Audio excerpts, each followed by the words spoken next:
Is Jujutsu Kaisen, Phantom Parade actually about to shut down?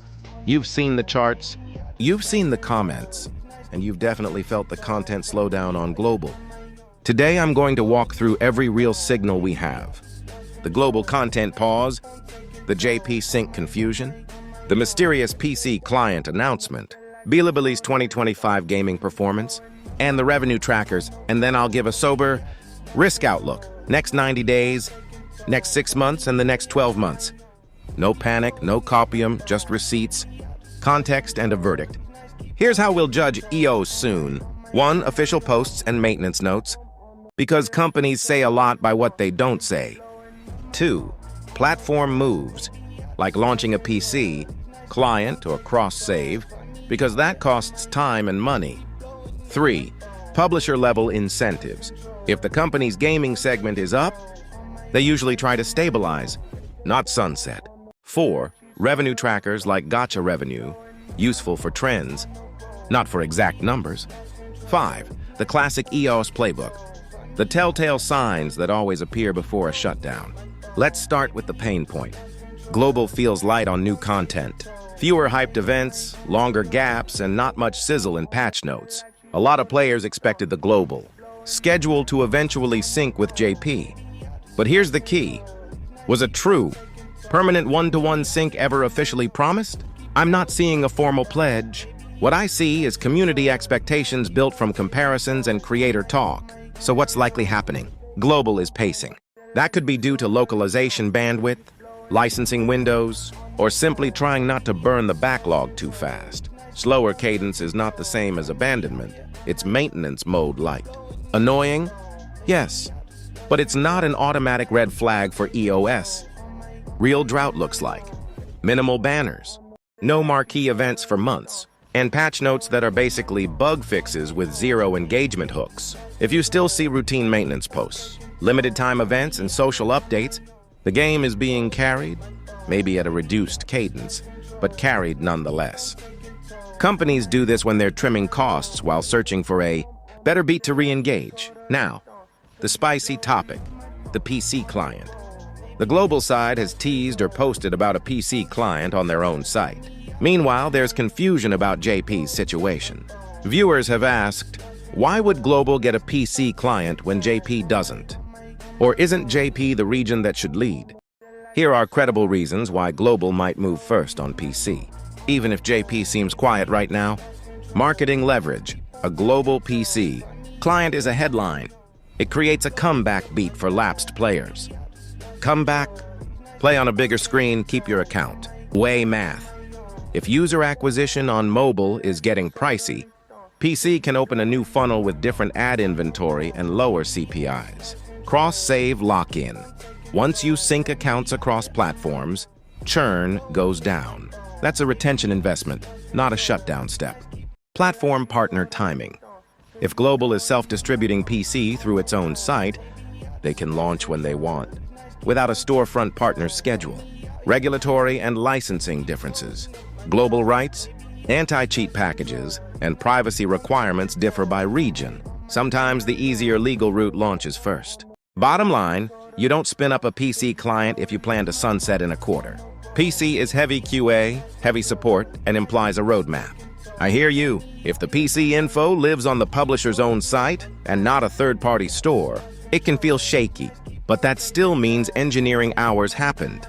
Launchers, patchers, CDN bandwidth, none of that is free. If they go live with PC and cross-progression, they've just committed to a larger ecosystem. That usually points to try to stabilize revenue rather than pull the plug. Let's zoom out. EOS decisions are portfolio decisions. If the publisher's gaming segment is doing better in 2025, that gives them oxygen to keep mid-tier titles alive, while they search for the right cadence. If the growth is driven by another hit, for example, a strategy title doing big numbers, JJKPP doesn't have to be the star, it just has to be sustainable. So what does that mean for us? If gaming revenue is trending up overall, the pressure to instantly terminate licensed titles is actually lower. Companies prefer to stabilize. Recognizable IP because the brand halo converts during future promos. Licensed anime games live in a different box. They rarely get cut immediately unless KPIs absolutely crater.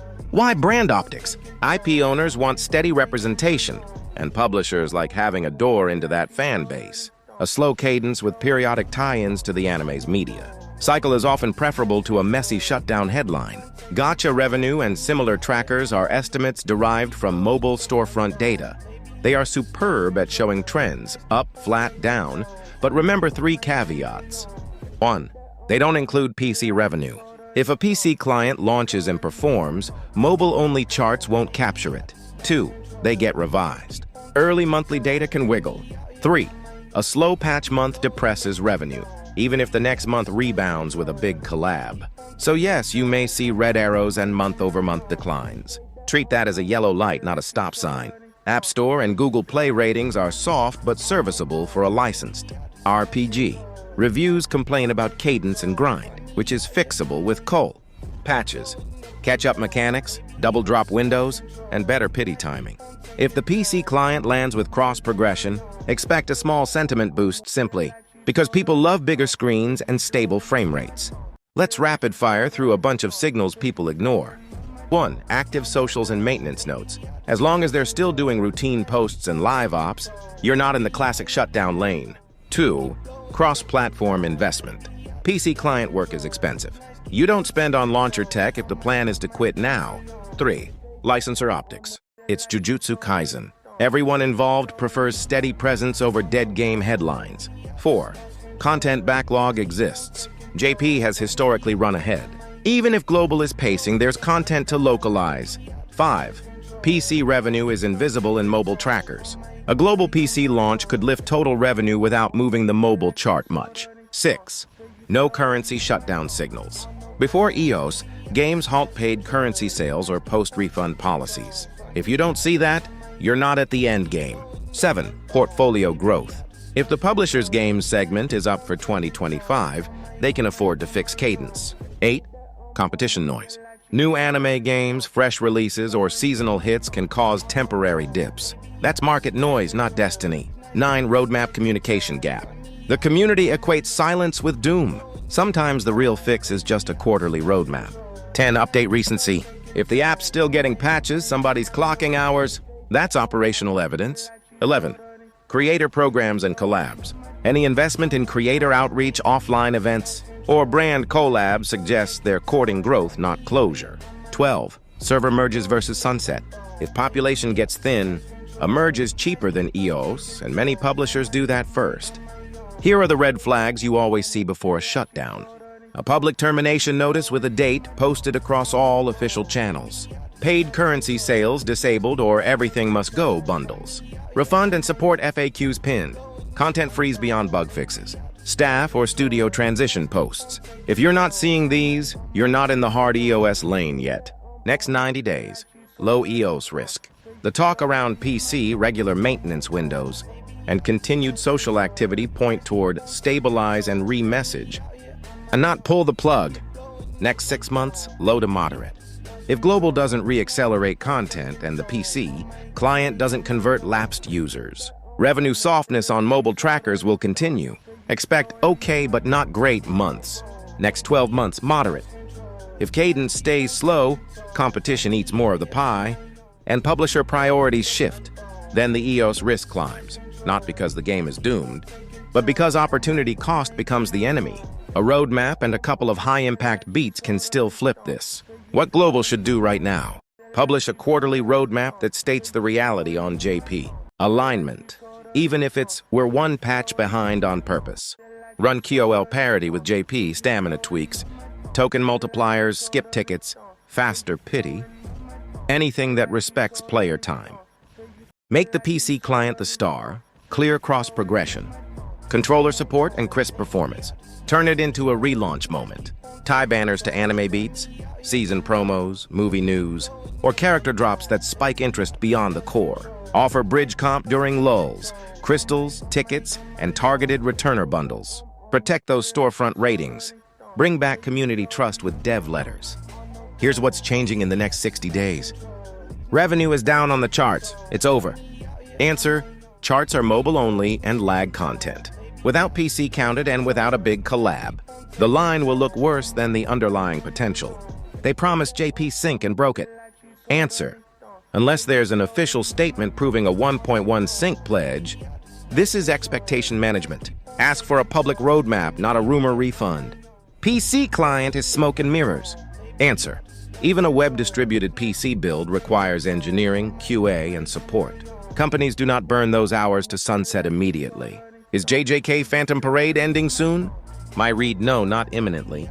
The signals point to stabilization mode, not terminal decline. The cadence is too slow, yes. The revenue line on mobile trackers is soft, yes.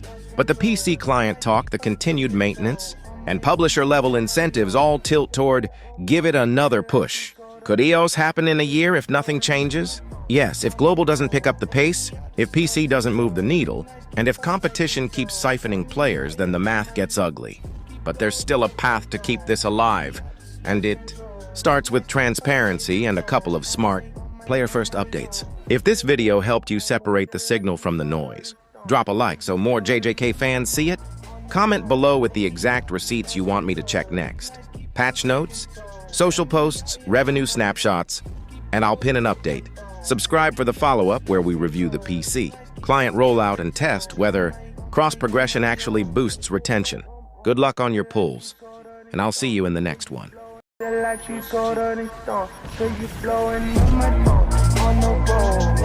just lost control. These nights keep on taking toll. Find me out here on my own. Keep blowing up my phone. Baby, I just lost control. These nights keep on taking toll. On my own. They say that I'm